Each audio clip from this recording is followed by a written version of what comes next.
Ամենահուզիչն ու ոգևորողը պատանի երկրապահի խոսքն էր, խոսք, որը հնչեց Դավթաշենի երկրապահ կամավորականների միության տարածքային բաժանմունքի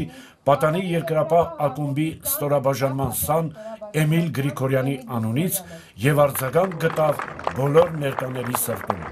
Անսահման հպարտությամբ եմ կանգնած այստեղ, պատանի երկրապահների անունից բարձրաձայնելու մեր շնորհավորանքը։ Ծնունդդ շնորհավոր իմ սպարապետ։ Ճիշտ է, ես ձեզ չեմ տեսել, բայց ուզում եմ ասել, որ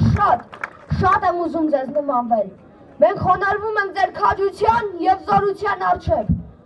Այսօր պիտի նաև շնորհավորեմ իմ ընկերներին, պատանի երկրապահներին երդման արարողության կապակցությամբ և վստահեցնել մեր սիրելի զորավարին և բոլոր ներկաներին, որ մենք ամուր ենք պահելու մեր հերոսների արյա և կյանքի գնով ձեռք բերածը